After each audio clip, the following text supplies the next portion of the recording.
Hello everyone, my name is Ayumi from Nagoya, Japan. Welcome to my channel. Hello guys, how are you? O genki desu ka? Kumusta kayo? Itsumuni kitsuke mag-ingat kayo palagi. So, yung video na to guys, magsi-share na naman ako ng konting kaalaman about kung paano mag-fill up ng report of birth dito sa Philippine Embassy sa Osaka, kung hindi sa Tokyo or sa Nagoya.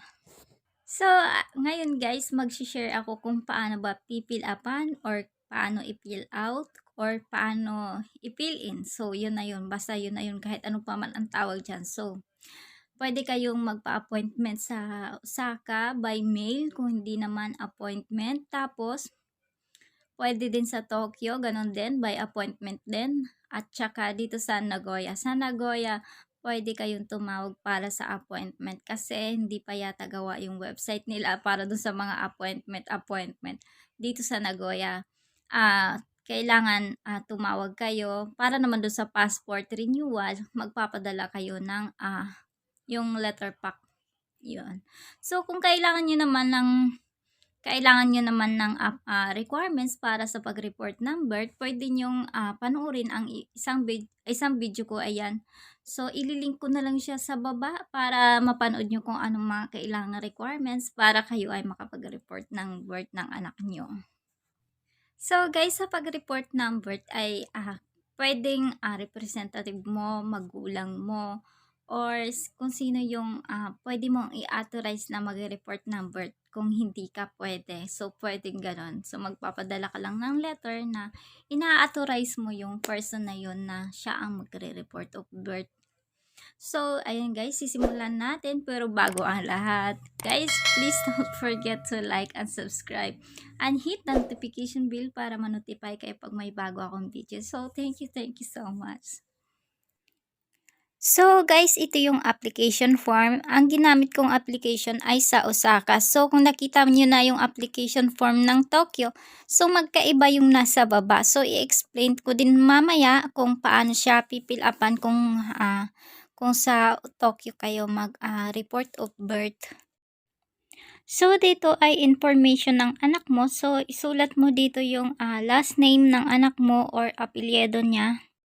Number 2 ay pangalan ng anak mo or name. At number 3 ay middle name or apelyido ng nanay. Tapos number 4 is place of birth. So, una yung city, state, at saka country. Number 5 is date of birth, araw, buwan, tsaka taon, pinanganak yung anak mo. Number 6, kung lalaki o babae, so isulat mo lang. So, number 7 is type of birth, katulad ng single lang or twin or triplets. So, kung alin yung option nyo.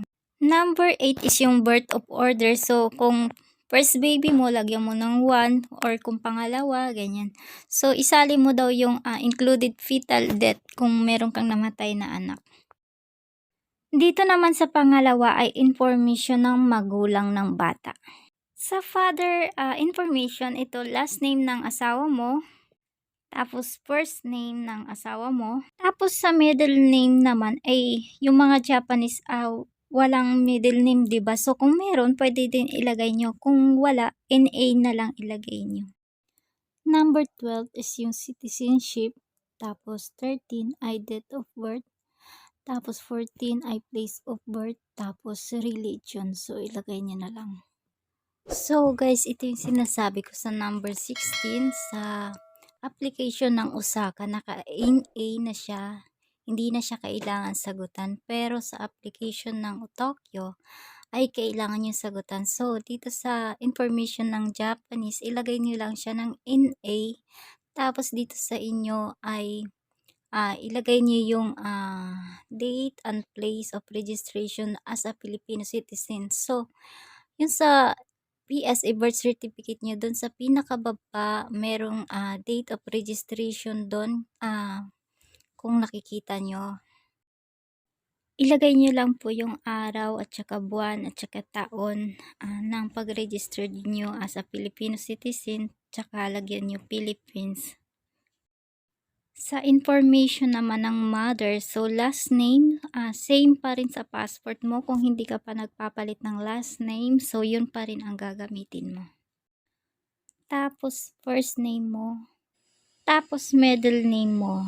Tapos citizenship.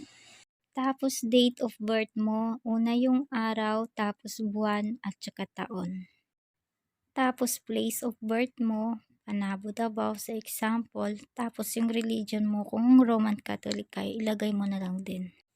So, number 16 ay na-explain ko na yan kanina. So, ito yung number 17 ay civil status of the parents. So, kung kasal na kayo, ilagay mo lang ay married. So, kung ikaw naman ay single, hindi kayo kasal, so ilagay mo. Kung hindi naman maghiwalay kayo, separated, or kung byuda or balo ka, ilagay mo widow, widower. Kung naghiwalay naman kayo, so ilagay mo option ay divorce.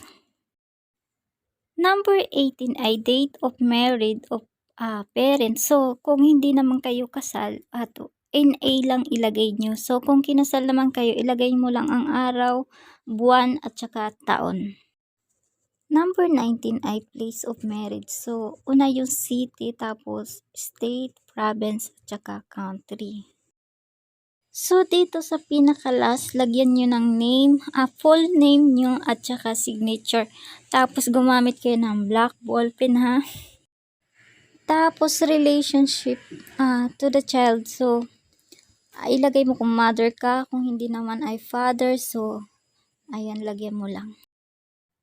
Tapos, hanggang dito lang siya sa, lagyan mo lang to siya ng araw, at saka buwan, at saka year, sa araw ng pagpasa ng application. Tapos guys, dito sa pinakababa, huwag yun na siyang gagalawin kasi yung authorized person lang dyan ang sa-sign or ano bang tawag nito, notary. So, ayun lang guys, kung paano pipilapan yung application form. Thank you for your watching. Please don't forget to like and subscribe and hit the notification bell para ma-notify kayo pag may bago kaming video. Thank you so much. Sa mga kita. Mag-ingat kayo palagi. Bye-bye, Johnny.